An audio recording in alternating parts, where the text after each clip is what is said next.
This is John Bailey, the epic voice of Honest Trailers, and you're listening to the Five-ish Fangirls Podcast. It's a Fangirls podcast with five-ish people. The tangents and squee will continue. Squee.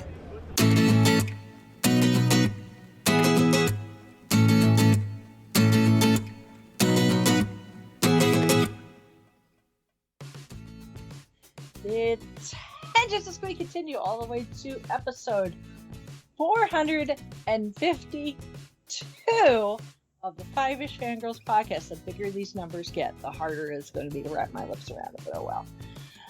Welcome! Oh, goodness.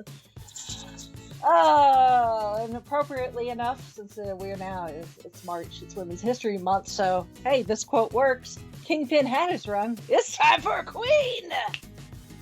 Welcome everyone to this week's episode of the Five-ish Fangirls podcast. So glad to join us. Let's start off like we do every week with the virtual table and see who's joined us this week. This is Brittany in Belvedere. This is Chrissy in Salt Lake City. This is Sally from Wisconsin. This is Rachel from Indianapolis, Indiana. Hello everyone. Hello. Future hosts of the NCAA Final Four, men's Final Four in 2 years. Hey, we get over the next couple of years. Yes, we're talking about March Madness approaching, and I mentioned I'm excited that Salt Lake's got first two rounds, but then Indianapolis, we know. Yeah. We get a couple rounds too. Plus, we have the Big Ten tournament. So I mean, you guys are kind of the center of college basketball nirvana. A little bit.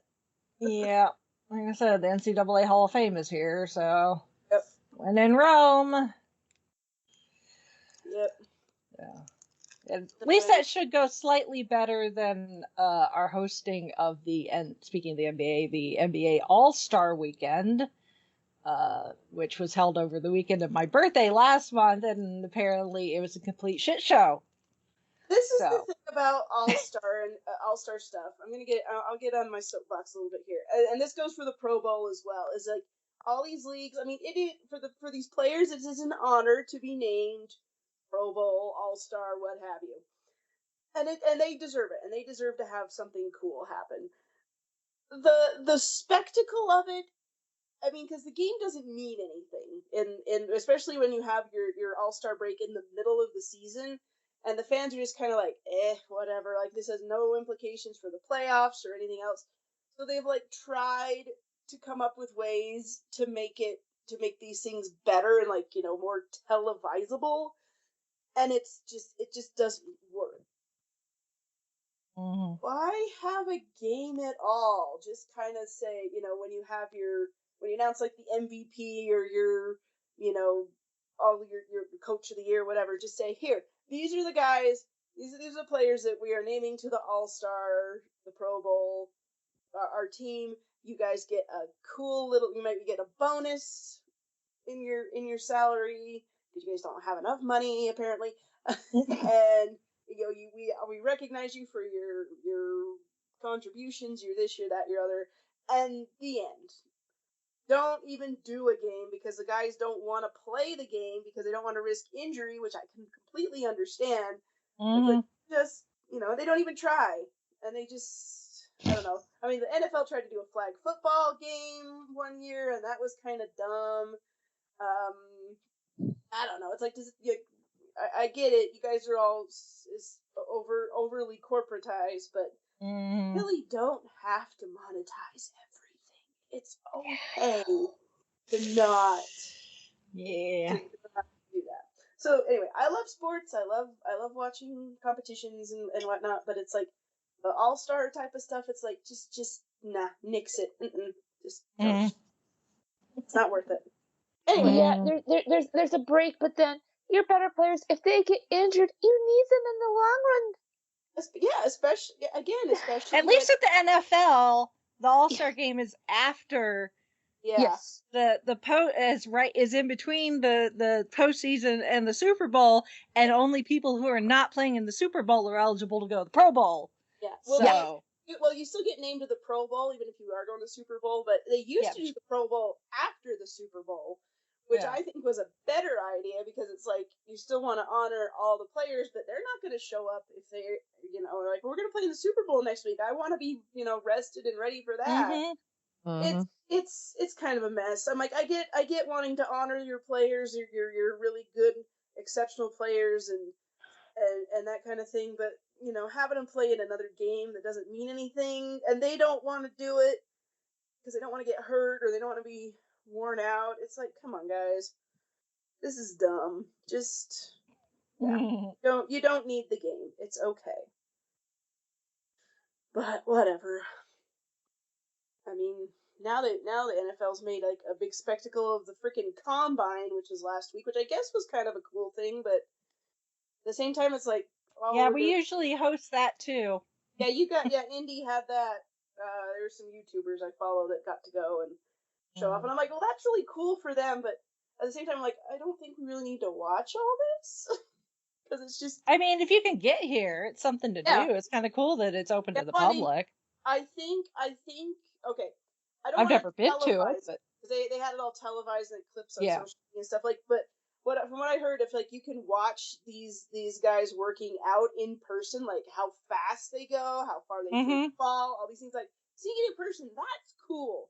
Seeing it on TV, it's fine, but it's, I don't know. I just sometimes I get a little like, why are you doing this? This is like, yes, we know there's nothing else to show on ESPN in the middle of the day. I guess. I mean, baseball's going on. They're kind of, or no, baseball, not baseball, hockey. Basketball's going on, hockey's going on, and other fun things. So, I mean, there's stuff to show, and I'm kind of,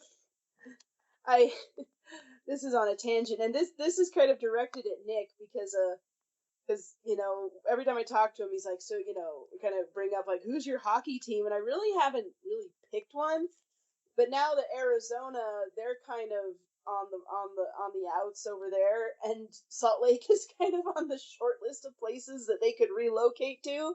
And so I'm kind of like, maybe we'll end up with the Coyotes team, and you wouldn't have to change the name. So maybe that's why I haven't officially picked a hockey team yet, because I'm waiting for Salt Lake to get one. But I know.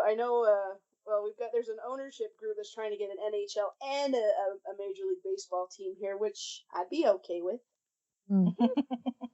There's stuff all over the news about the proposed stadium and certain where they're putting it and different things. So I don't want to wade into those waters because I'm just like, people all have opinions, and I'm like, whatever.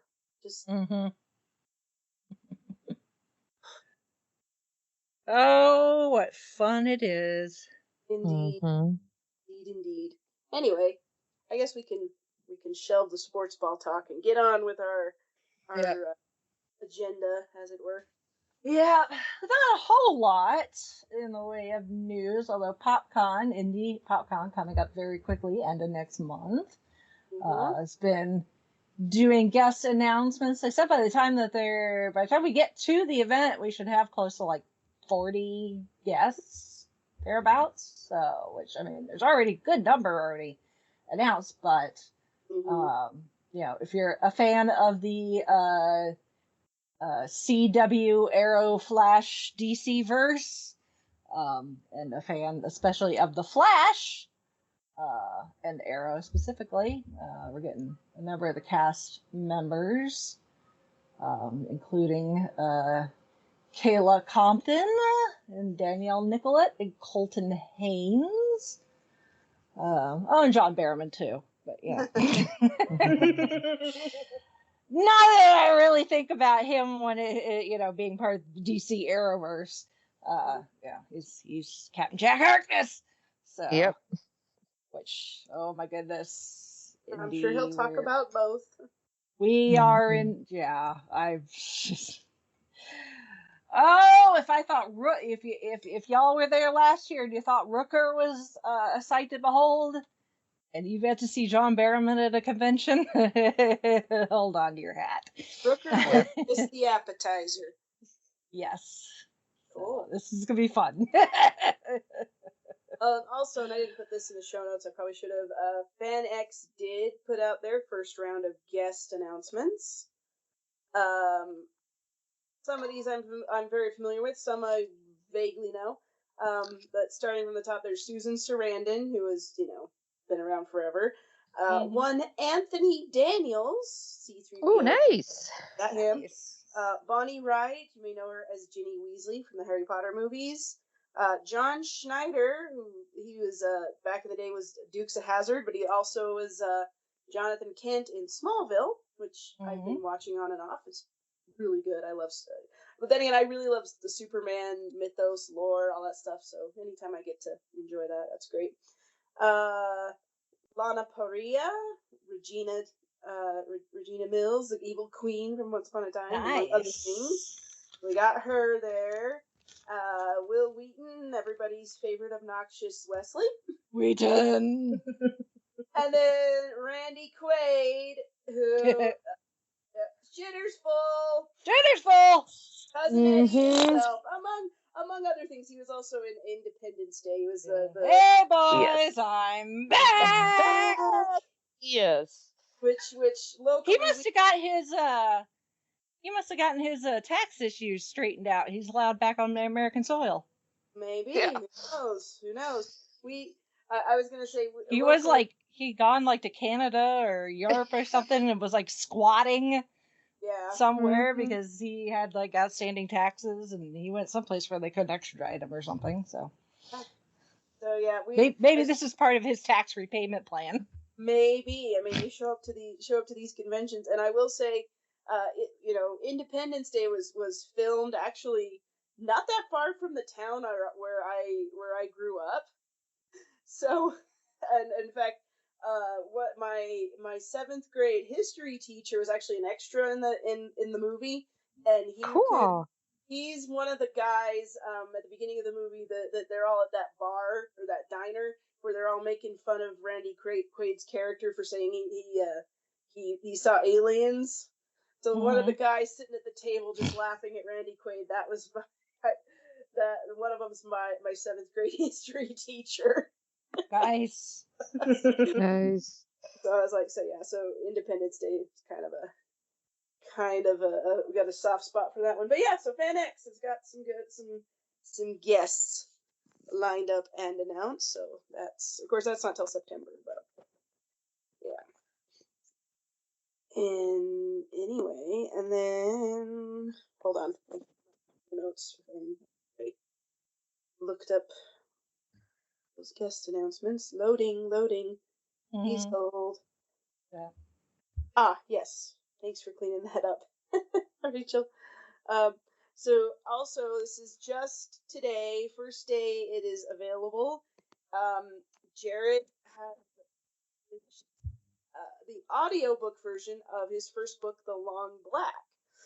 This is the first book in his Black Chronicles series, the one in in space with Morgan and all of the shenanigans she gets up to. So it is Amazon. It's through Amazon's virtual voice. He was selected for the beta, and he used like the last month and a bit trying to get that ready for prime time. And now it's available. So if you've bought the ebook, you can get the audio for an extra $2. Listen to it through your Audible app. But if you don't have the ebook or the audiobook, obviously, you can bundle them, and it's like $5 for both. So, and the voice, it actually sounds like an actual human being. It's kind of it's a little uncanny, but not in a creepy way. And this is a way for an author like Jared, who is like, there is no way he can pay for a professional audiobook reader to read his book. This is a way for him to make that option available for people. So it's cool. So check it out if you feel so inclined. I know I'm like sort of tooting our own horn here, but a lot of people like the book, so hopefully you'll like the audiobook, and leave reviews. You can leave reviews on Amazon and on Audible. Apparently there's two different, I guess you can, review the presentation of the audiobook as well as if you like the book or didn't like the book. We'll take all ratings, be honest. We don't want people just to say they liked it just because we're not gonna hurt our feelings. So anyway, so we're excited about that. And the rest will be forthcoming in audiobook. Now that he knows how to work it and what he's doing, it should go a lot faster. We're hoping. Cool. So I told him I'd plug that, so I did. That's pretty awesome. Let's see. Speaking of books, in a way, Yes. in your gold standard feed, as we continue to wait and see who walks away with the Best Picture statue coming this weekend, actually, as we're recording this. In the meantime, we're continuing our other films, and we did The Princess Bride. I will be interested to hear how much is actual review and how much is just quoting it. You know what? I think we did a pretty darn good job of reeling in the quotes. All right. As much as I wanted to.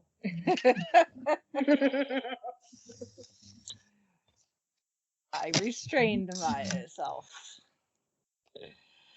Nobody's expecting the Spanish Inquisition, buddy. Yeah, I know, wrong movie, but still. I was going to say, hi. Yeah, I know. Same idea. Yes. That is true.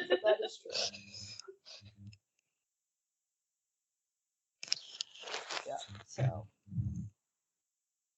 there is that. And then, again, speaking of books, we are in a new month, so that means book club updates. Yes, so our book for March is an audiobook. It is an 8th Doctor adventure called The Sword of Orion. And then the poll for April, our choices are Evil of the Daleks. This is the novelization that Fraser Hines helped out on this time around. Dark Eyes Volume 2. Trading Futures, and then Shadows of... darn. Just a second. It cut off on the post here. Hold on. I'm pulling up my Kindle app because I have the book. So just a second. Of course, you're acting. The whole music. Yeah. Whole music. Okay, hold on. Of course, it doesn't want to cooperate when I... This is more hold music. This is even more hold music. Shadows of Babylon. There we go. Oh, sorry about that. Hey. So that's another 8th Doctor adventure with a guest of the Brigadier. So... So you have till the end of the month to make your choice. And no, you cannot stuff the ballot box. It's a one and done. So you can change your vote. You can change your vote and make arguments. Yeah. All right.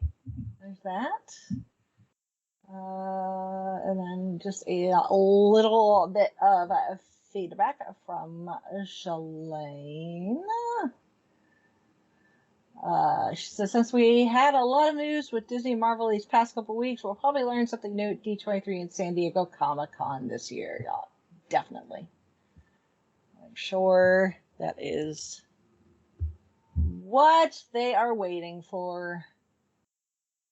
And then, so speaking of Twisted Tales of Disney releases outside of the US, you can still get them on the UK Amazon. So I guess if you could, I don't know if a VPN would help with that or not, but ordering outside of the country. But I guess if you want to pay the prices, I guess Amazon UK wouldn't care. I don't know. Well, I mean, I just there's also third-party booksellers out there too, like other than Mhm. Amazon. There's all sorts of websites, so Yep. especially if you don't mind used. There's a website that's kind of like the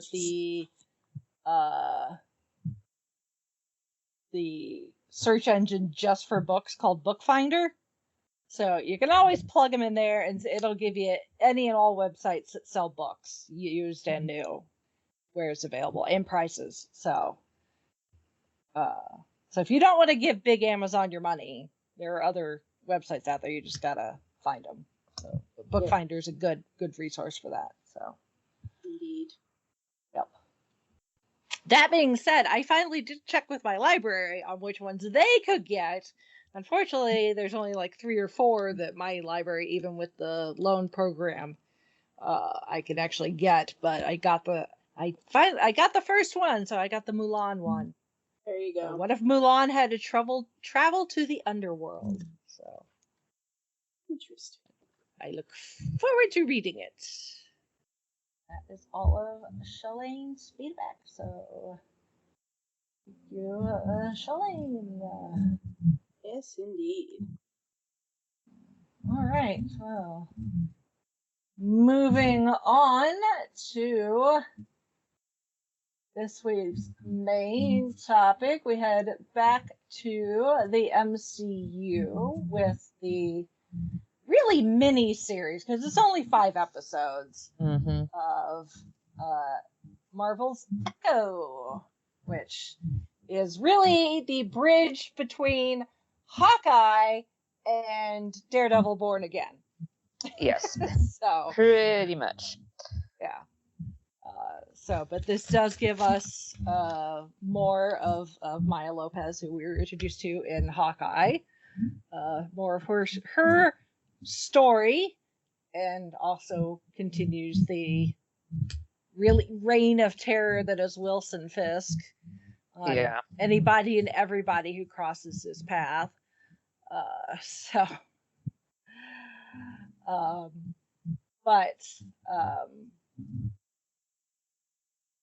While this is it's a good feeder for giving us more of Maya, this isn't necessarily one of those series where it's like drastically changing things within the MCU, or like breaking, like, oh, I didn't see that coming type thing.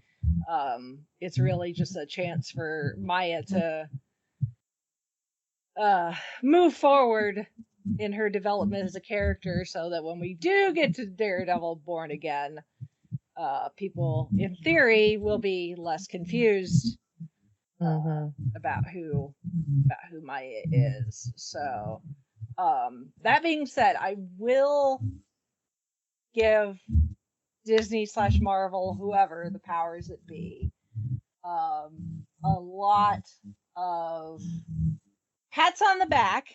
It's sad that we have to point this out. This really should be the status quo. This should be the norm, not the exception. Right. But learn from Marvel's example, people, because this is the way you're supposed to do things when you are dealing with characters that aren't white Americans.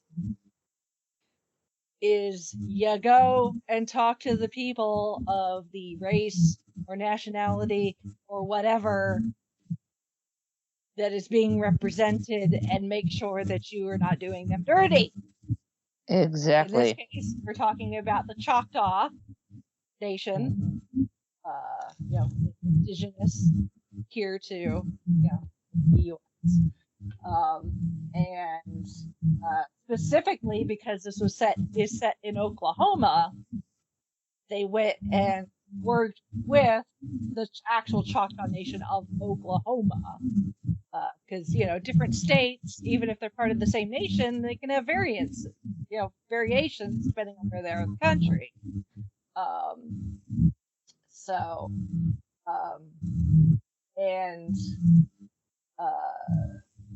They had advisors, and that they consulted various department heads, traveled to the nation in Oklahoma to learn about the language, the culture, attend a genuine powwow.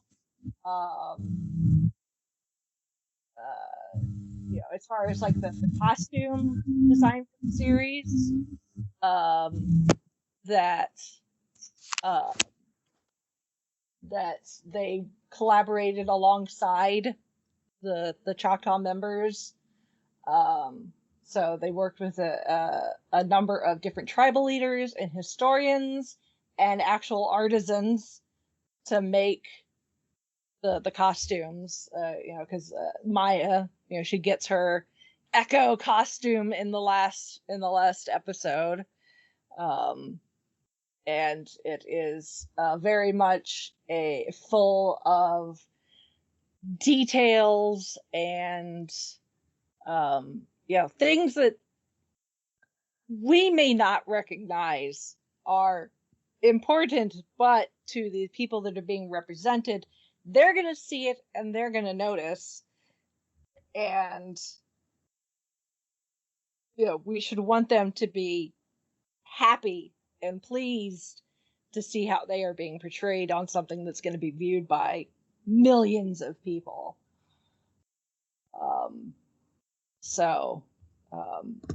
And obviously the what's interesting with this particular miniseries is while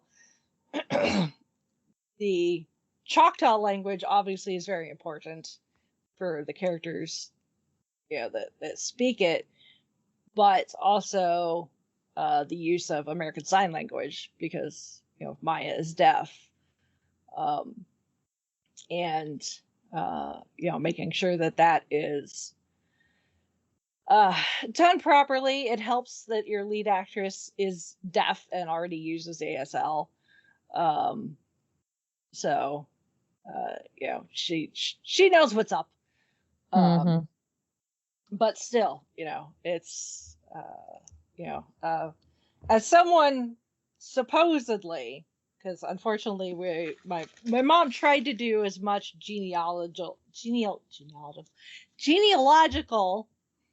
digging for her side. History.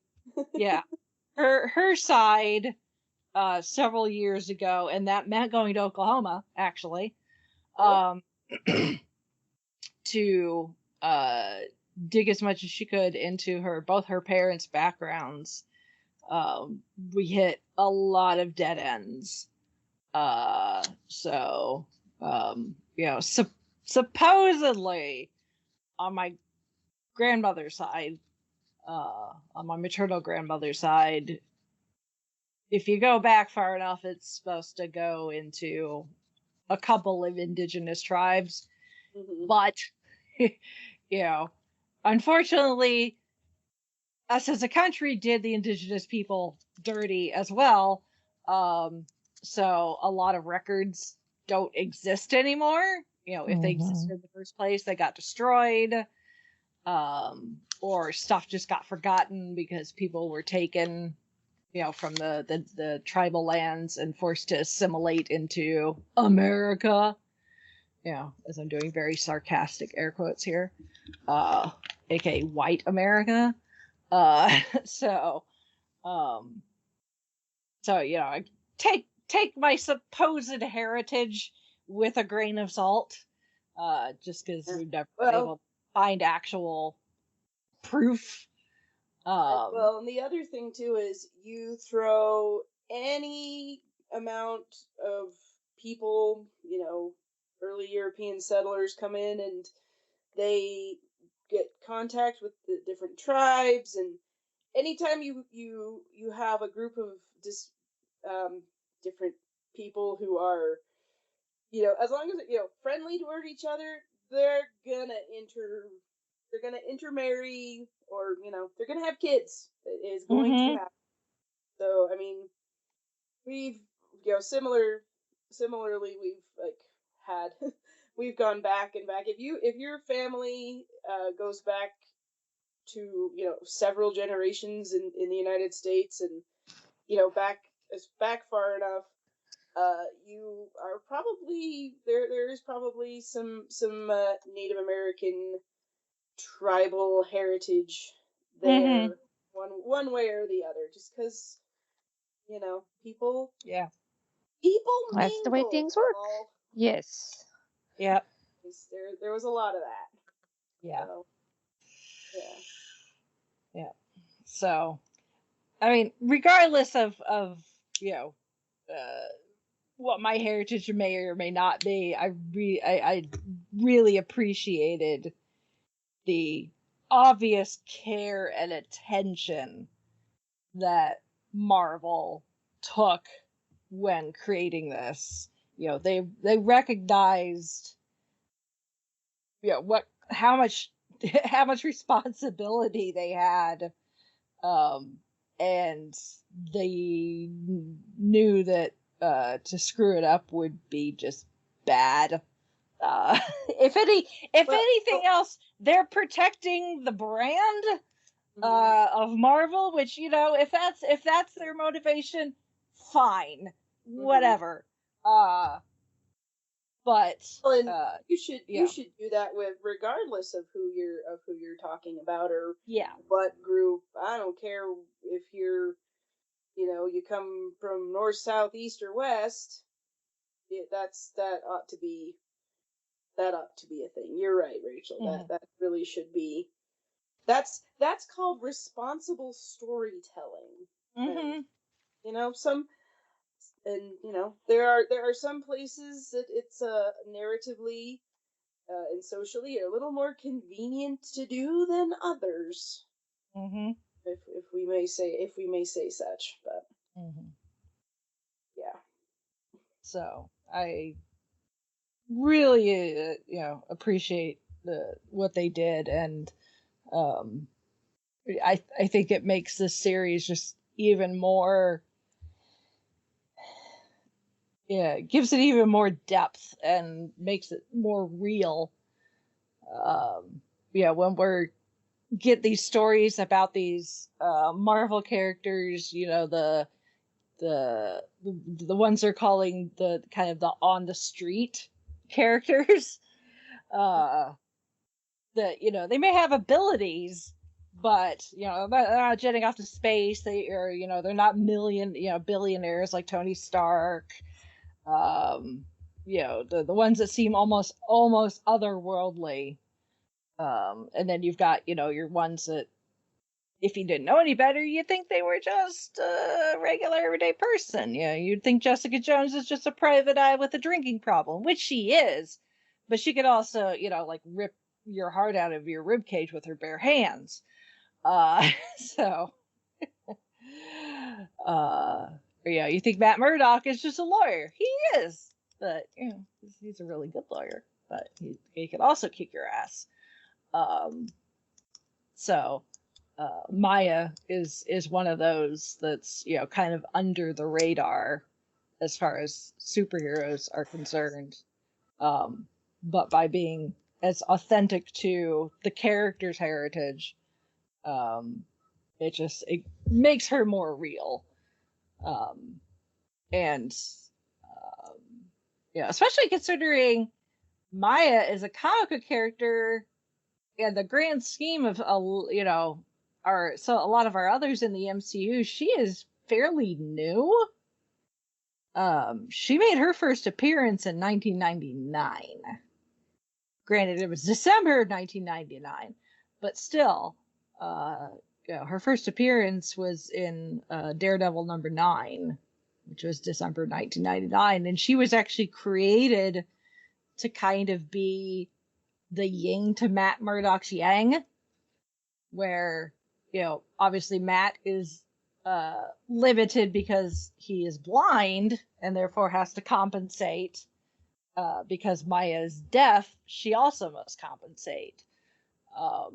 And in the comics, she and Matt date, but she doesn't know he's Daredevil. And then when her father is killed, Wilson Fisk tells her that Daredevil was the one that did it, and she eventually finds Daredevil and proceeds to kick his ass, but then I guess presumably his mask comes off or something, and she realizes that Daredevil and the guy she's been seeing are the same person. And Matt convinces her that Fisk is actually the one that killed her dad. So, and then she shoots Wilson Fisk in the face. Very much pulling from the comics in this case. But instead of Daredevil being the one that shows her that Fisk could not be trusted, obviously we saw in Hawkeye they changed it to Clint, under the veil of him being Ronin, which actually Maya was the OG Ronin in the comic books. So nice little nod to that there. And this, kids, is why when you're a superhero, you tell your significant other, especially if you're serious, your secret identity. Then it can't be used against you. Mm-hmm. Looking at you, Peter Parker.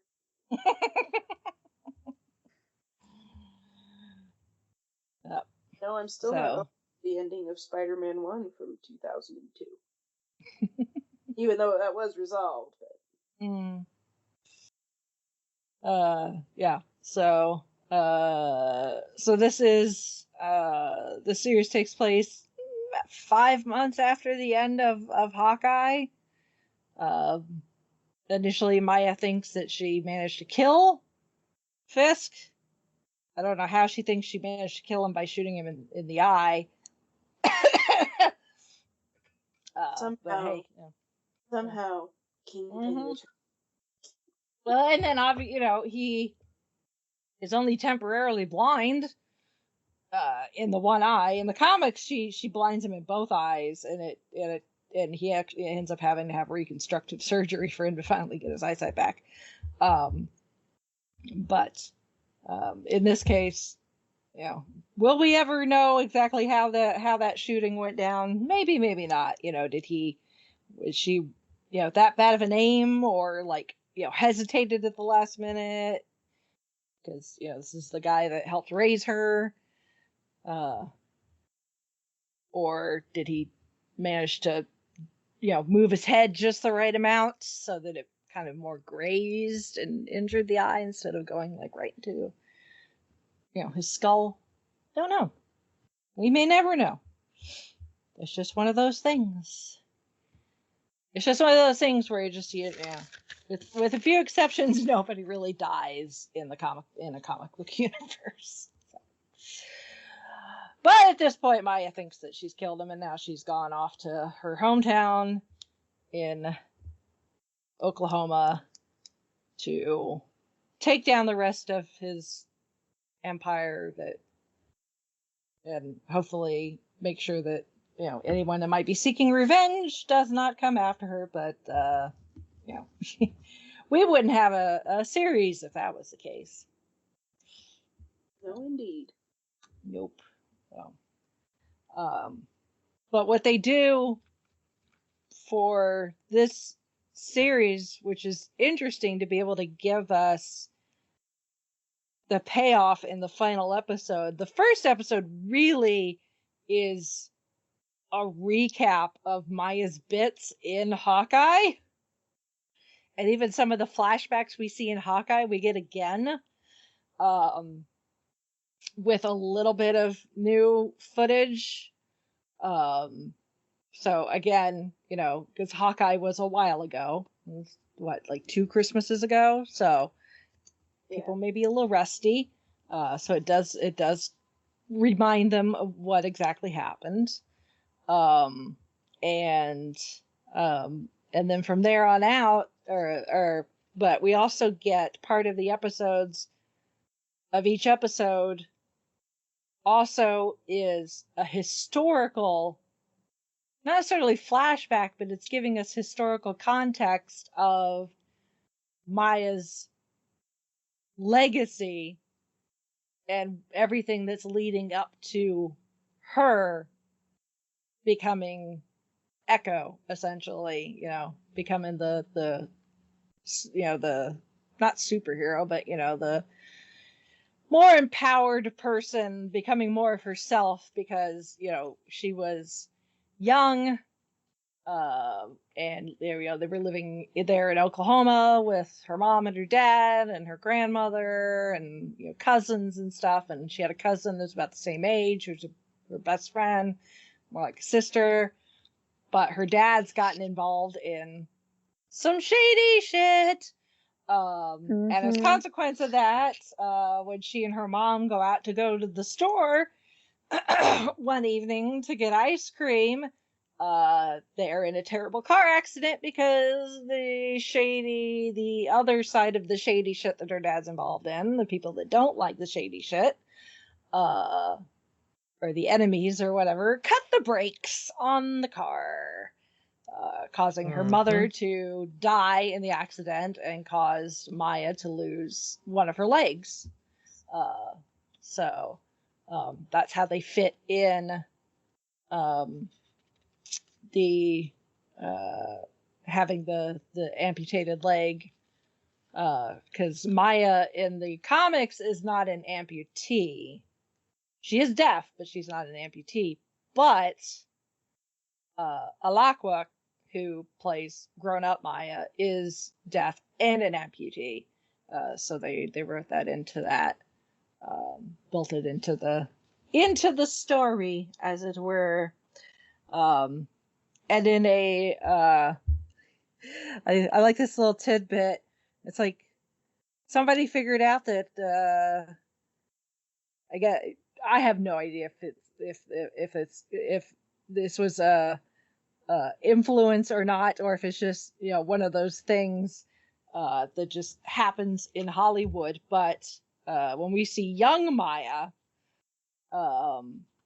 we see she is played by Darnell Bisso, and Darnell is Alaqua's cousin, so pulling a bit of a Amy Pond, young Amy Pond. When cousins look close enough to each other, that one could play a younger version of the other. So I thought that was kind of funny. As long as it works, more power to them.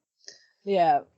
And Besso is not an amputee nor deaf, so she did have to learn how to sign.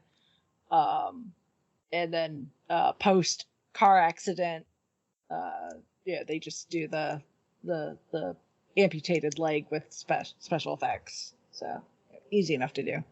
They could do it well enough, in Forrest Gump. So, and they've come a long way in special effects since then. So, but in these kind of historical vignettes that we're also getting in these episodes, we see the origin of, at least as far as the MCU is concerned, the Choctaw Nation, where these people who are living in kind of a pocket universe, and they are these kind of seemingly underground dwelling people, and they end up getting attacked, and something happens to their they're part of the universe, so they're forced to flee, and they end up leaving their part of the universe and ending up on Earth, and emerge looking human, and they take on the identity of the Choctaw, and the one woman, presumably the matriarch of everything, Chafa, is, would be Maya's like earliest female ancestor. And so each episode is named after a significant female ancestor in Maya's lineage, and shows the power passing from one generation to another, and this is through the matriarchal side. So that's how we get introduced to T'Chaka and the Choctaw people. And then episode 2 is called Loak, and Loak is a female Choctaw, and their particular tribe group is playing stickball against a Cherokee tribe, and apparently the rules are whichever team loses apparently gets like disowned, essentially. You're looked upon as just scum of the earth, and and unfortunately Loak and her team are getting their asses handed to them, especially when the Cherokees send out this guy that is built like a brick chicken house, and it almost looks like they're gonna lose, but then while they're in the middle of fighting for control of the ball, she gets a vision, her hands start to glow, manages to get the ball and score the winning victory. So so that's our introduction to Loak. This is about 1200 AD, and while time-wise that's actually about right for the area that is depicted, because this is in what would eventually become Alabama. Obviously much later, but if you go to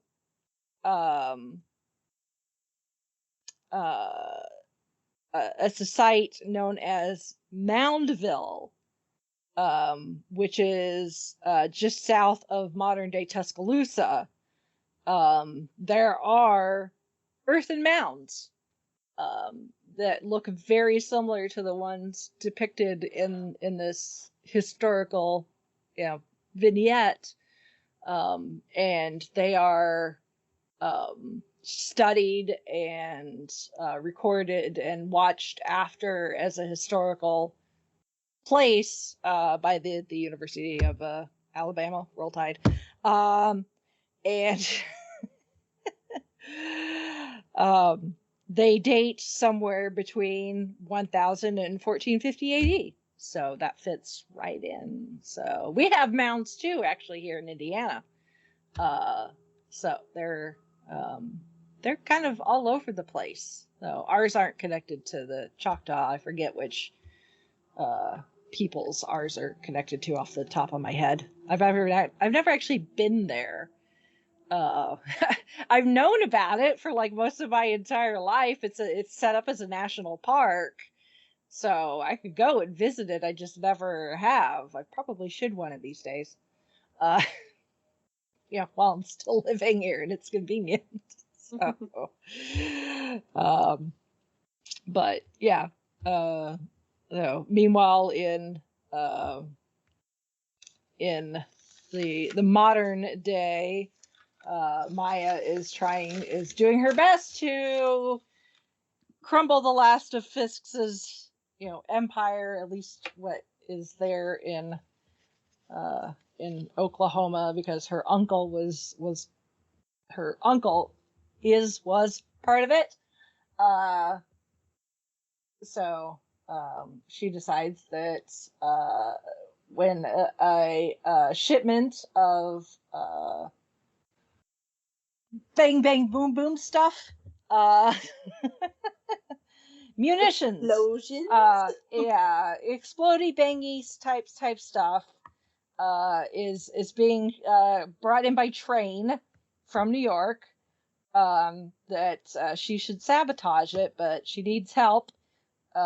So she gets assistance from personally my favorite character of the entire series, her cousin Biscuits. I love Biscuits. He is so much fun and funny. He is just he's just because Maya's always been adventurous, and he remembers from when they were kids. So he seems to be maybe a little bit younger than her. But he always just seems to be. Yeah, he seems to just be happy to be included. Even if it means maybe potentially making Grandma mad at him. Yeah. In more ways than one. Yeah. So, but he does it anyway. It has a lot of fun in the process. And thankfully, everyone gets out. Mostly unscathed. Unfortunately, Maya's leg gets damaged in the process, along with Grandma's truck. Yeah. Oh, the look of shame on Biscuit's face when he's driving down and Grandma's just giving him the what in the heck did you do, boy? Yeah. But it's like he realizes that we're there, that they're going to be going. Biscuits. Yeah. It's like he's following. He made her, or she made him a little tracker, so he's just following along, and then he realizes that they're gonna have to go off-roading, and he's like, oh, Grandma's gonna kill me, but what the hell? And But best to ask for forgiveness than ask for permission, huh? Yes, because Grandma would definitely be like, no, definitely not. Definitely not. So, but he's quite fun. Definitely one of my favorites. And thankfully, what's the dog's name? Billy Jack, something like that. Something like that, yeah. I also love the guy who repairs Maya's leg. Yeah. That's her. Her grandma's ex-boyfriend. owns the pawn shop, the local pawn shop, because Maya's come into town and she wants to keep it on the DL, and then what does she immediately do? She goes and blows up a damn train. Yeah. No, you're blended, Maya. You're blended. Yeah, I was like, that's really blending in. I'm just gonna say this. When you've lived in a small town and you roll in and you think you're gonna keep a low profile, no. Yeah. There is no way. And I don't care if you've blown up a train or just or not. People gonna know that you're bad. You so much as sneeze as entering town, you're gonna be found out. Yes. It just happens. So, I mean, good luck, but don't count on no one noticing. Yeah. I mean, Maya is, she's young. She's got not the best backstory. I mean, it's tragic. Her mother killed by no fault of their own, bad guys wanting to get revenge on the family. So and then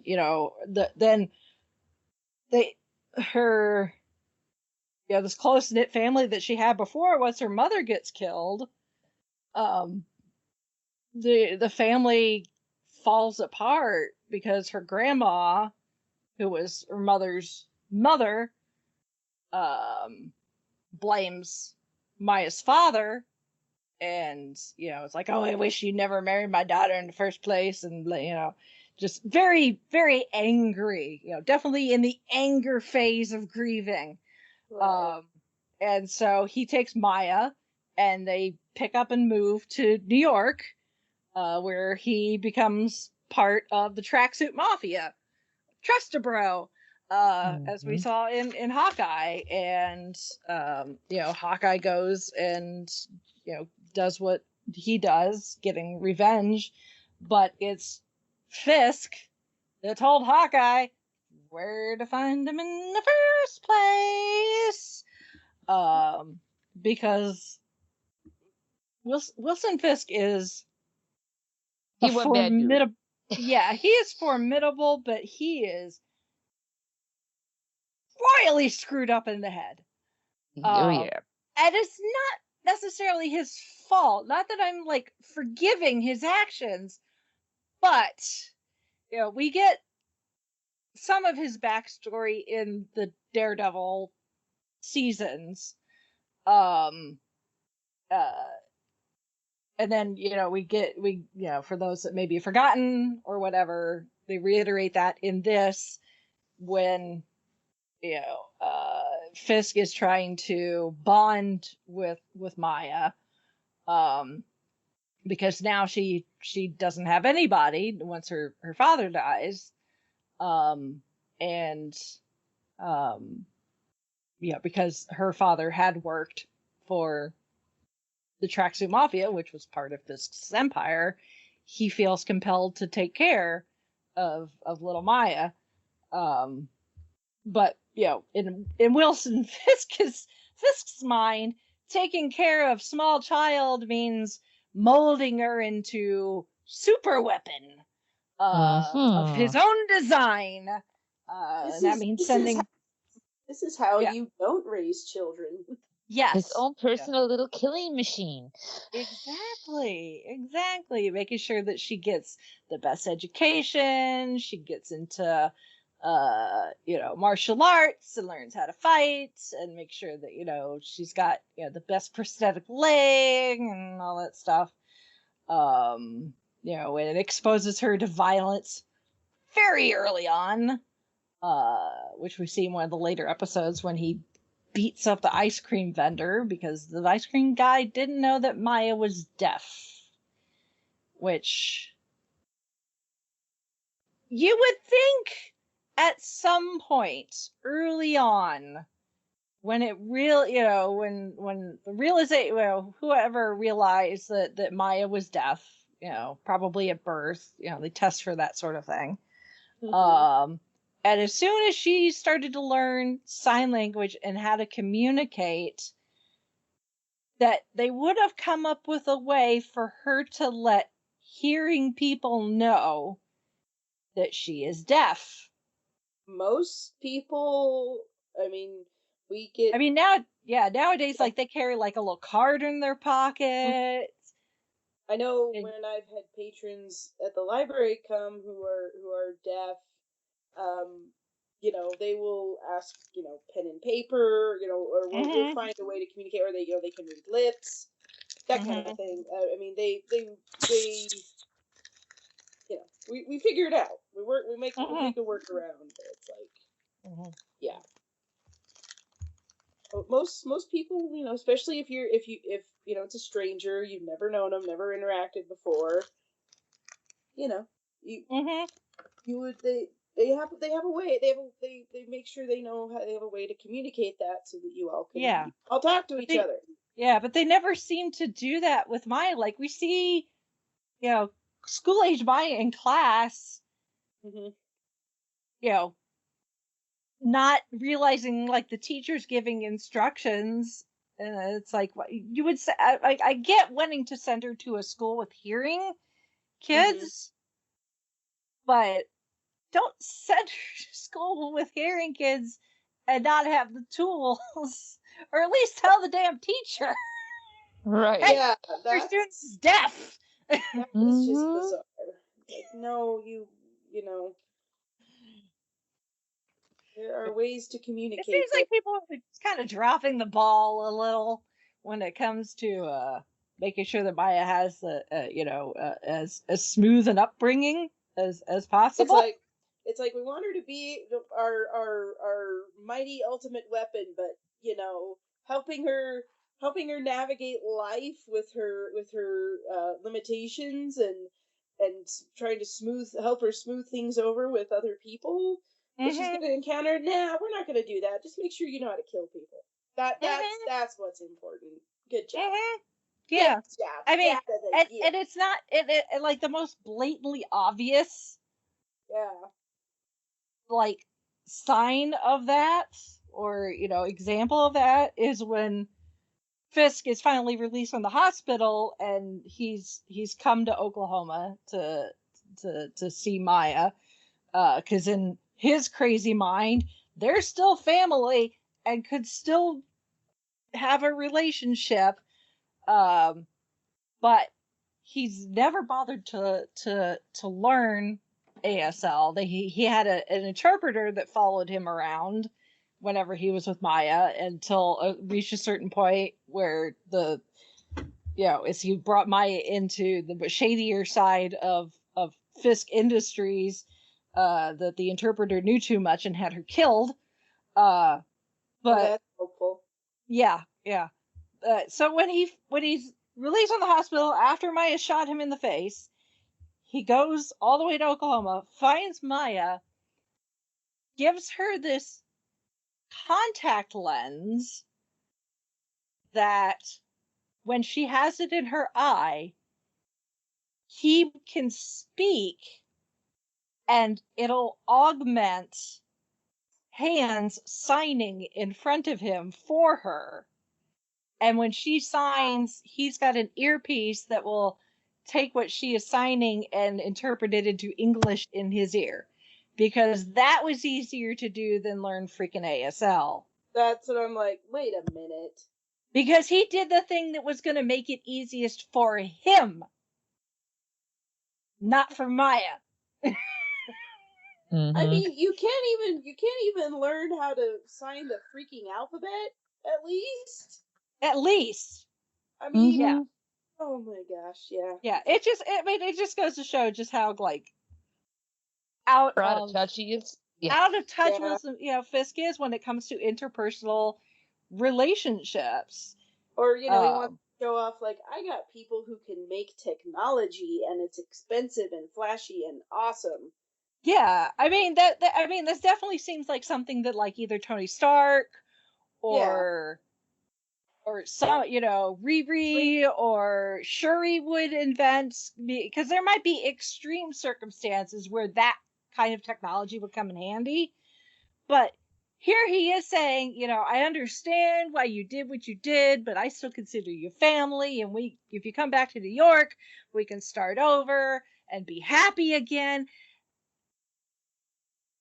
Oh my God.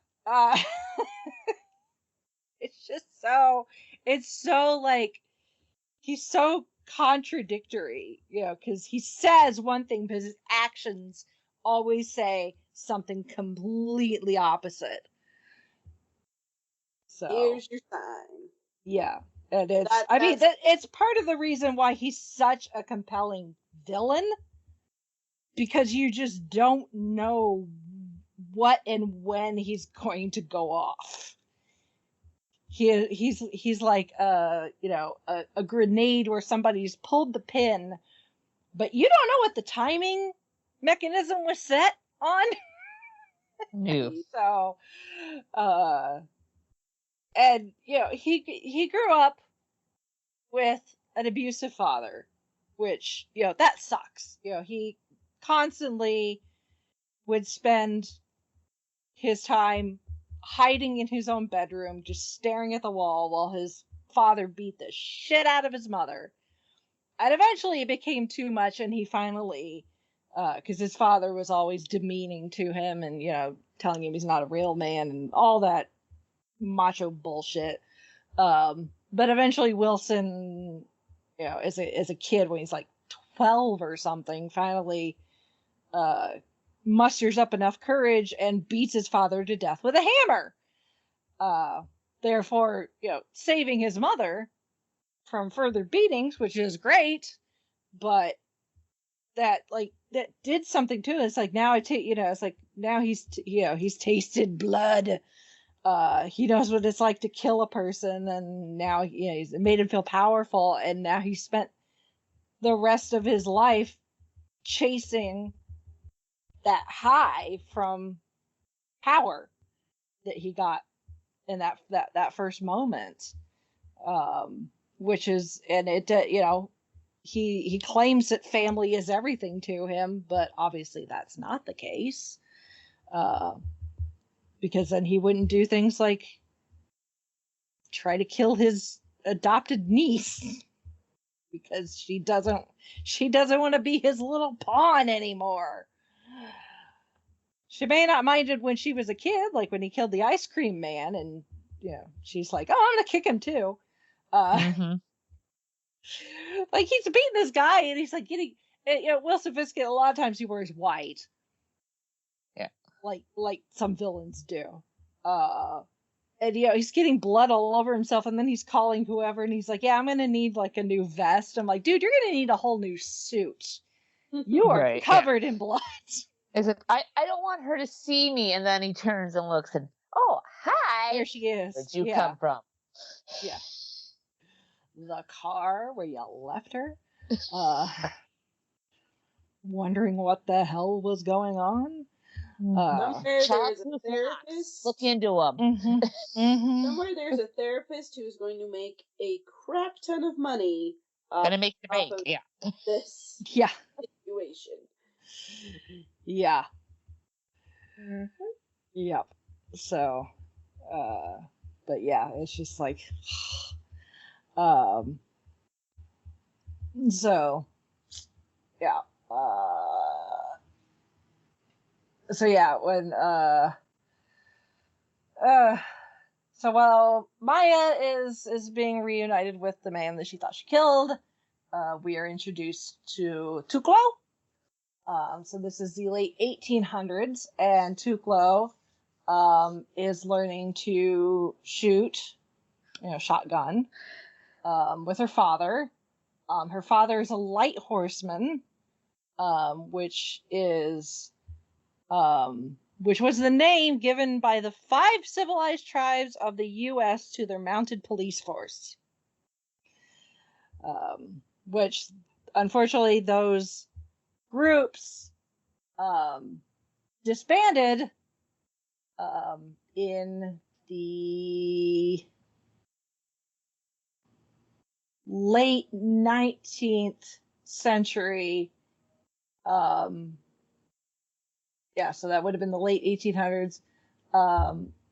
So they didn't last for very long. So yeah, they ended up disbanding after the tribes lost their tribal lands. To who? The white man. Although some tribes still use the names, some of the names for various other non-policing type things.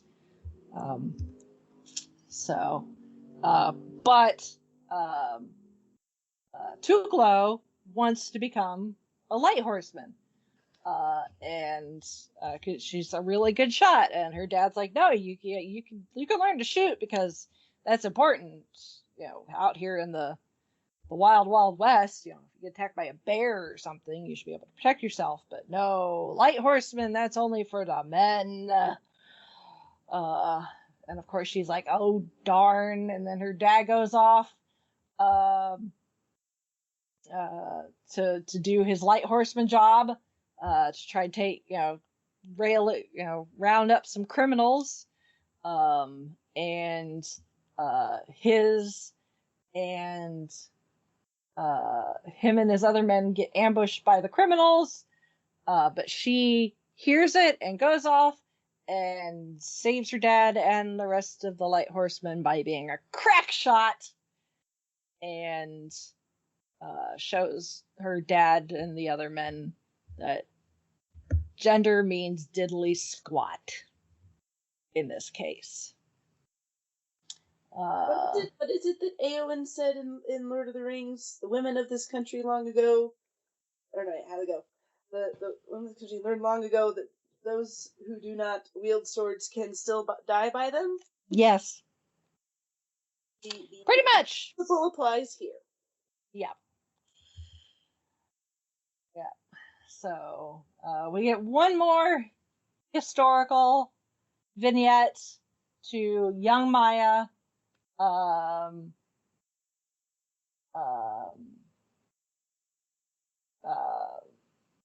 With the ice cream vendor and all that, and then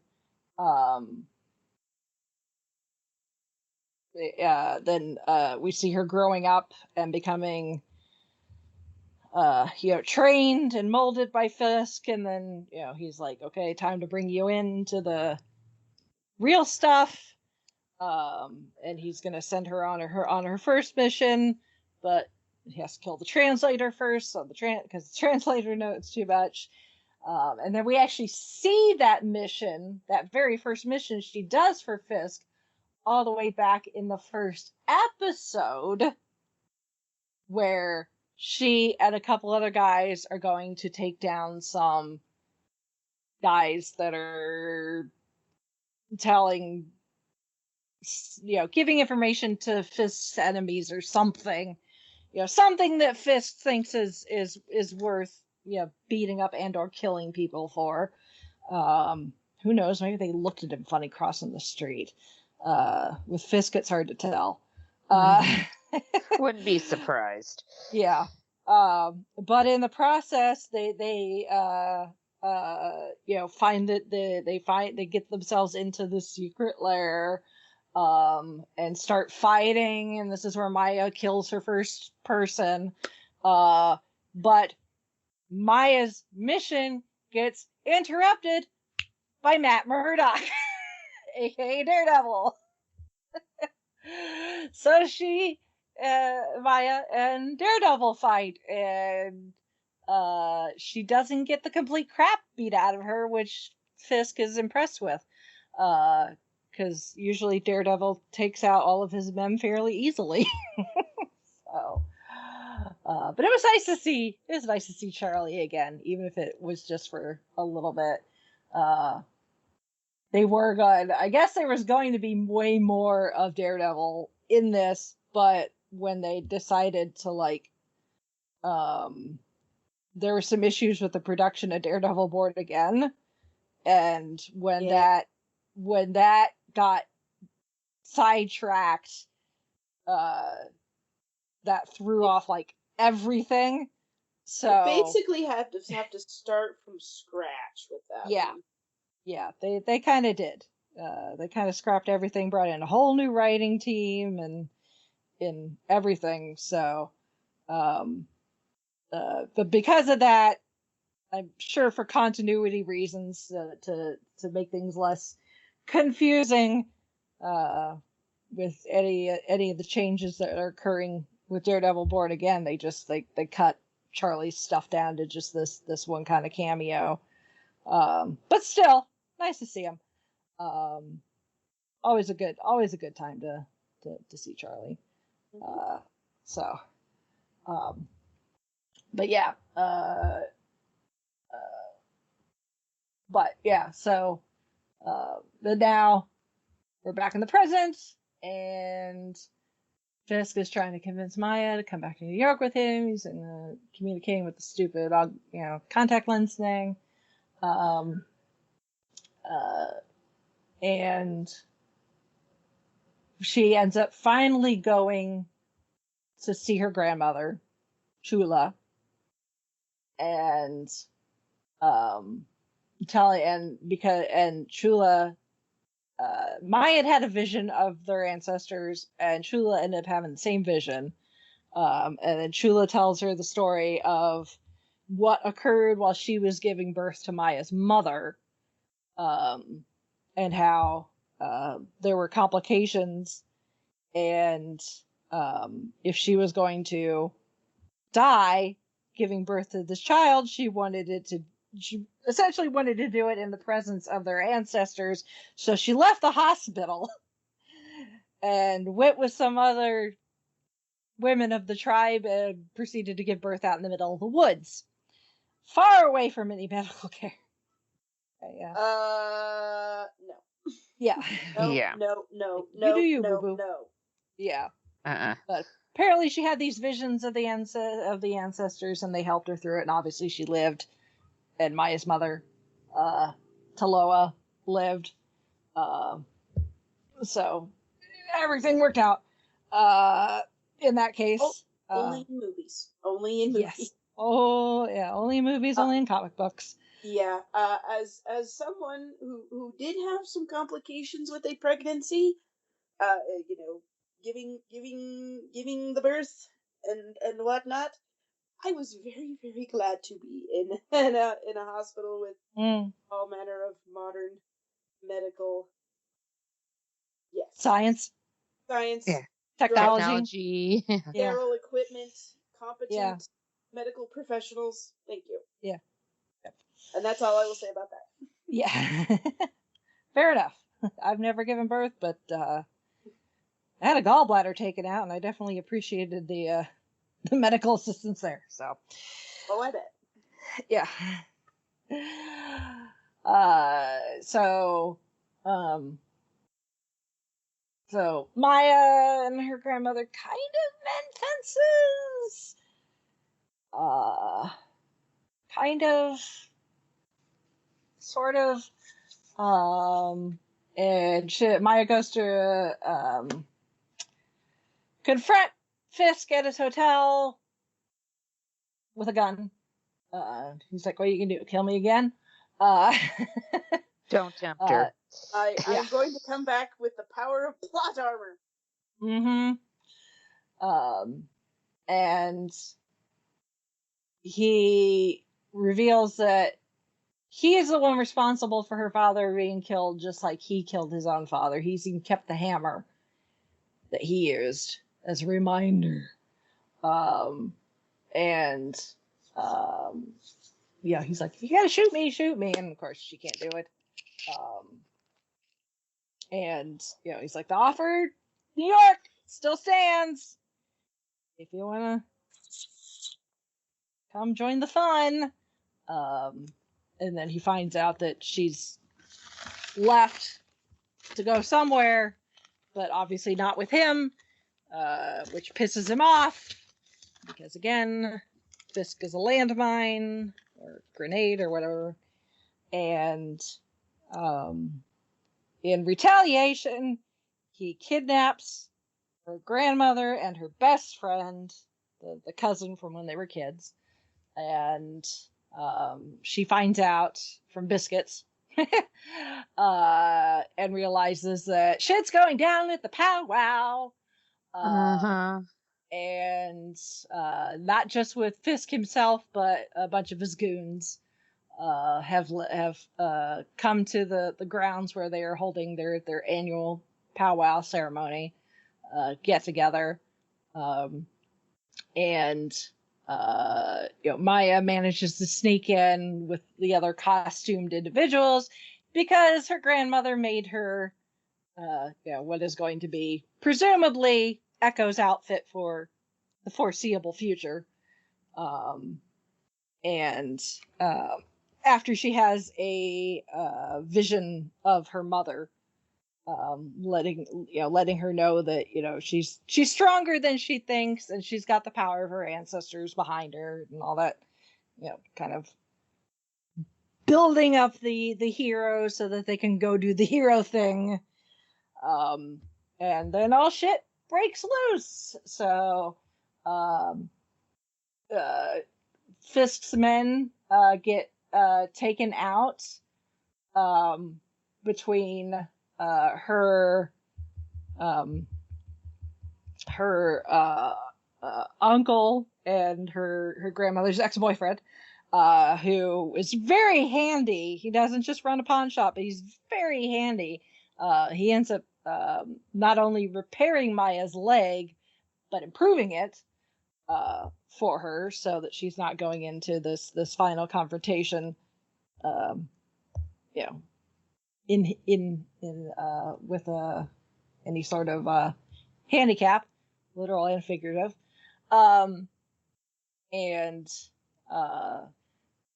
there's a thing involving a grenade launcher that that guy gets stopped, thankfully. A whole bunch of Fisk's men who are in, like, big old delivery truck, like the bad guys like to do, the unmarked van. They get stopped by Biscuits in a monster truck. Again, I love Biscuits. He's just like, he gets in this monster truck and he's like, ah! Yeah, just running over these guys' vehicles and all their weapons and stuff. Like, ha ha!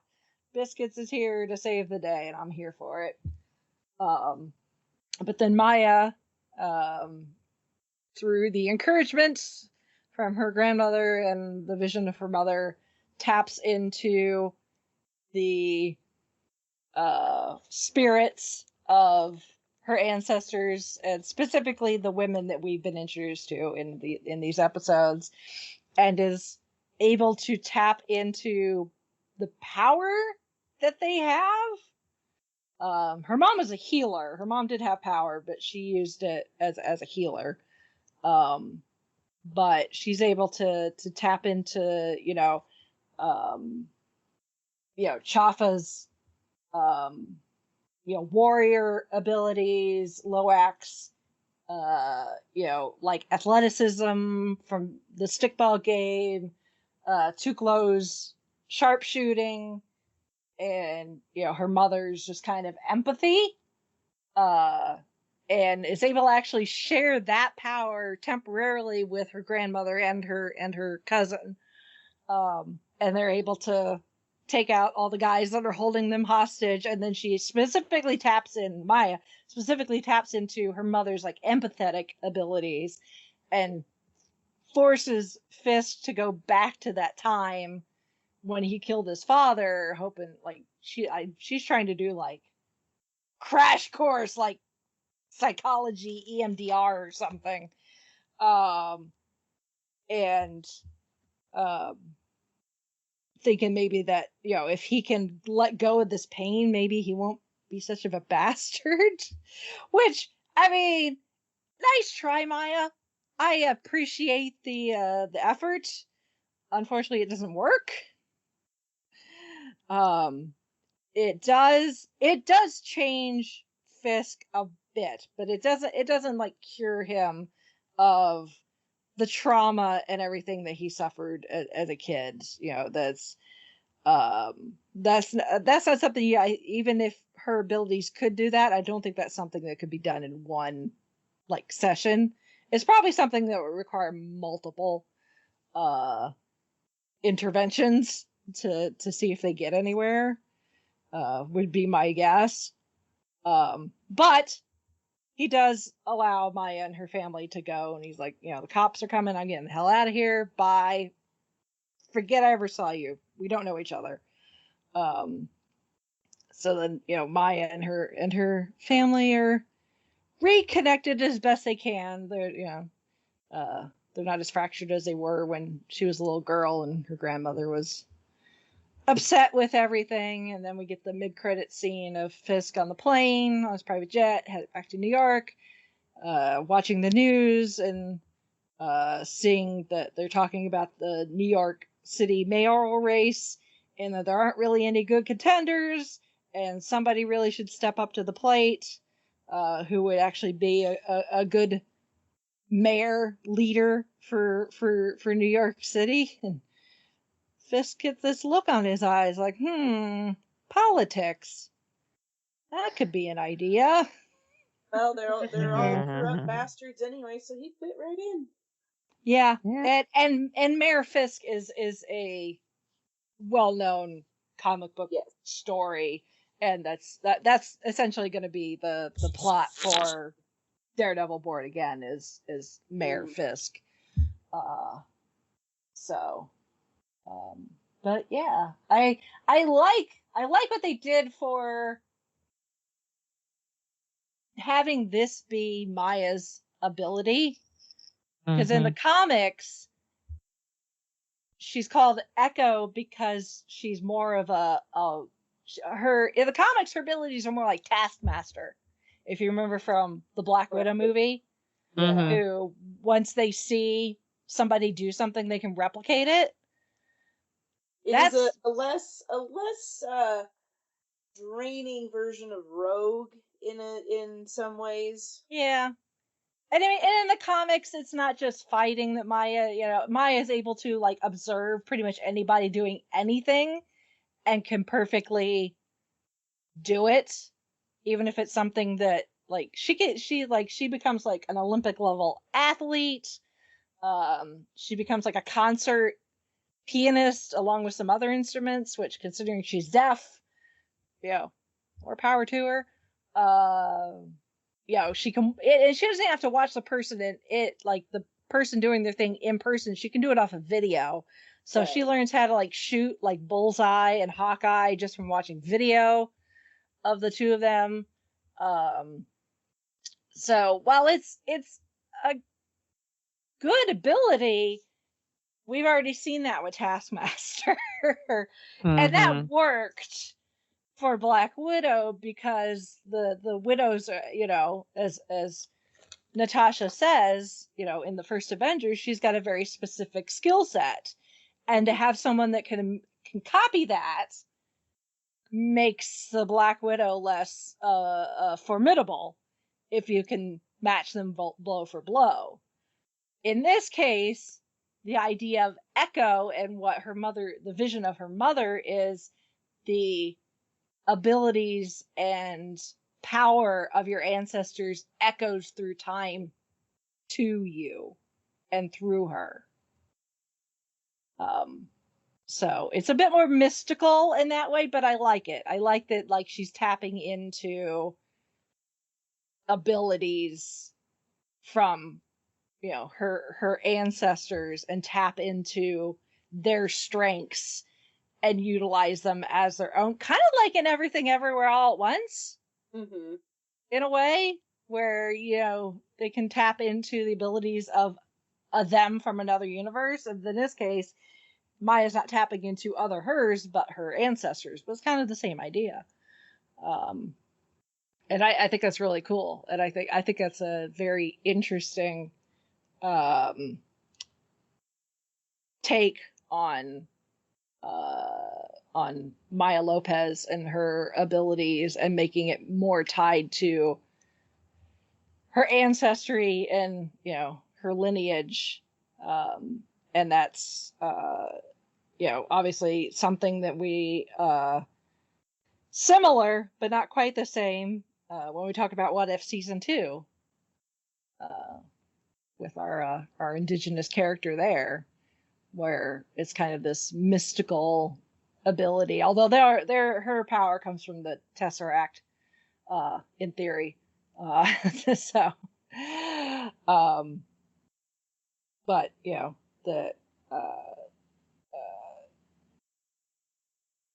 these characters essentially bringing the power from within themselves, and tapping into that. I think it's a good message for one. The whole "you are stronger than you think you are" type thing. And it also gives us some more variety as far as characters that we're likely to see again in the future. Whether Maya is going to become part of the Young Avengers or what is TBD, I guess, at this point. But yeah, that's Echo. There you go. Just have to wait and see till they can finally get a wrap on Daredevil Born Again. Yeah. Because that's where we're at now, is just kind of waiting for Daredevil Born Again to see where this is going. They have, I don't know where exactly this was said, but I saw someone say, and they showed like a screenshot, so I missed I don't know if it was a press release or something. I don't know if it was Kevin Feige or whoever, but someone high up at Disney/Marvel has confirmed that in some capacity, all of the Defenders stuff that was on Netflix is canon. Nice. So, how much? TBD. But don't know. It is canon. So, we've got that. And we know from this that at least Maya and Fisk were not snapped. So they didn't blip. They were around. Matt, presumably, as well, didn't get blipped. The other Defenders, we'll have to wait and find out. So, my guess, some of them did and some of them didn't, and they're all equally pissed for the different reasons. Mm-hmm. Oh, yeah. I imagine Jessica, like, if she didn't get blipped, she's probably pissed that she didn't. She probably would have liked the 5-year vacation. No. Although I'm guessing there was not any brown liquor in wherever it was that everybody went for the 5 years. So, just by the what people's reactions were to finding out they had been blipped, it was probably like, I was here 1 minute, I left for a little bit, left to go to the bathroom, I got blipped, and then I came back, and it's 5 years later. So they probably didn't notice. Or at least that's what happened with Monica in WandaVision. Yeah, at least still it got explained to her. True, yeah. But I mean, they're like, I was just... There's no vacation here. Yeah. No. I don't know. I'm just like, either way, I'm just, I'm happy that, we've got Maya. I think she's a great addition to the MCU. I think that they're going to have, again, with the way that they have, finagled her abilities for the MCU. I think she's going to be a fun addition. She's obviously a force to be reckoned with. No matter how you slice it.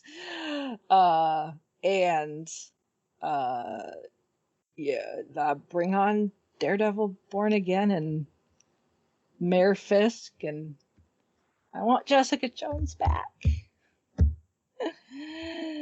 I want my girl back. They'll figure it out. I know. All right. Well, any other commentary anyone wants to throw in? Speak now or forever hold your peace. It is brutal. It's got the mature rating for a reason. I would say if you watched the Defenders, what they call them, the on the street heroes, and you were okay with that level of violence, you should be okay with this, because it's, I would say, a notch below that. Probably just because there's only 5 episodes, so you can only fit in so much. And I kind of dragged. I will admit, as much as I am, an MCU fangirl, I did drag my feet a little on watching this, just because I haven't necessarily, when it released, I wasn't necessarily in the best mindset to watch something that violent. Yeah, same here. So I had to wait until I was, in a spot where I could handle it. And that's not anything on their fault, because again, Jessica Jones is my girl. And whenever she returns, I will be there with bells on. But it has been a while since we've had anything like this properly in the MCU.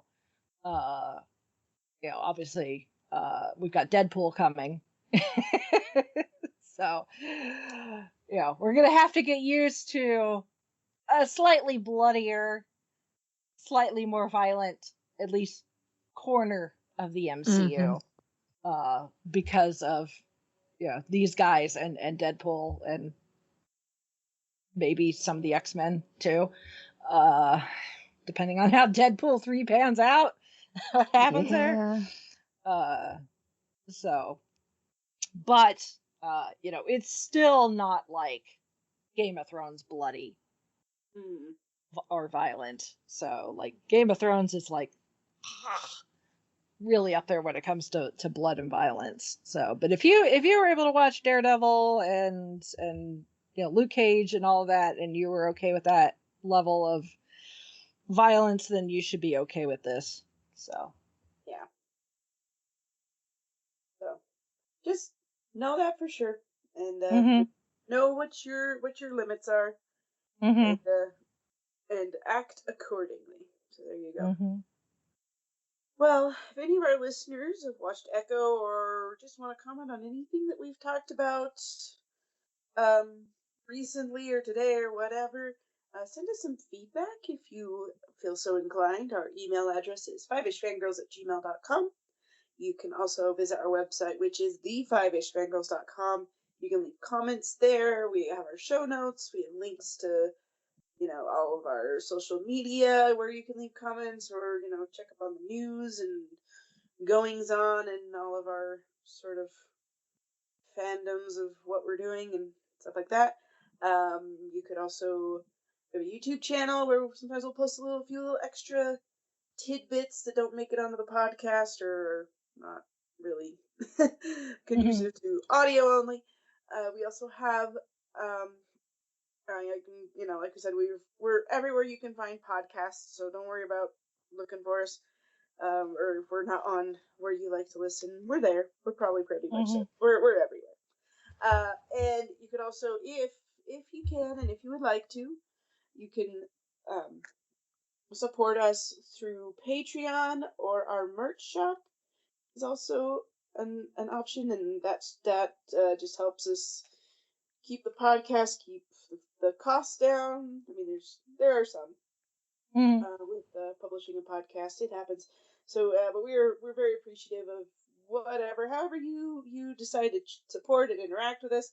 It's great. We love that you're out there listening, and hopefully enjoying what we our output. And thank you for being our audience and our generous and faithful supporters. We really do appreciate it. So, have an excellent week, whatever it is that you're up to, out and about. And hopefully it didn't snow where you are, because I've had snow all weekend and it's been miserable. No, it's been gorgeous here, but I'll get what you're getting here later this week. So yeah, probably. I mean, we have a tree that is right over our driveway, which is nice sometimes, but then the fruit started to sprout, and then the snow fell and knocked all the fruit out, and so now my car looks like, fruit guts everywhere. It's kind of gross. I don't even know what kind of fruit it is. It's just some weird berry that's in that tree, and I walked out yesterday to my car and I'm like, this actually looks kind of gross. Or the birds were picking at it. I don't know, but this looks like a crime scene without being a crime scene. Pretty much, yeah. I was like, this, like, just kind of the way that it smeared all over. I'm like, trying not to think too hard about this, but ew. Just, it looks gross. That's it. It's like, do I even tempt the fates and do a car wash? I You know know exactly what's going to happen when you do a car wash. I know. I was thinking about doing that after work, and I'm like, but it's still cloudy. It could still. So anyway, so wherever you are, I hope the weather's treating you well. And stay warm if it's not. Yep. We'll get through it together, folks. We'll get through it together. We will. We'll have spring for like 5 seconds, and then it'll be hot as hell. All right then. With that, we shall sign off for this week. This is Brittany and Jojo saying goodnight. This is Chrissy saying goodnight from Salt Lake City. And this is Holly from Wisconsin saying good evening. This is Rachel in Indianapolis, Indiana. Coming up, the Oscar goes to... Question mark? Dun, dun, dun.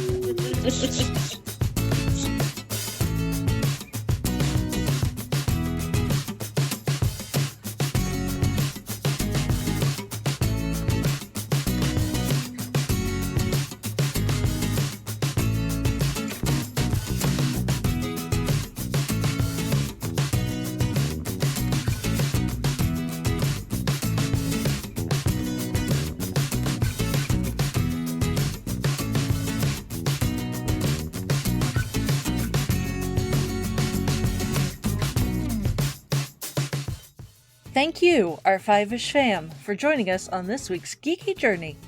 If you enjoyed the show, don't forget to subscribe, rate, and review. Stay connected with us on our website, the5ishfangirls.com, and follow us on most social media with @5ishfangirls. Plus, check out our nonprofit, Fangirls Give Back, to see how we're making a positive impact in our community. Until next time, stay nerdy and let the squee continue.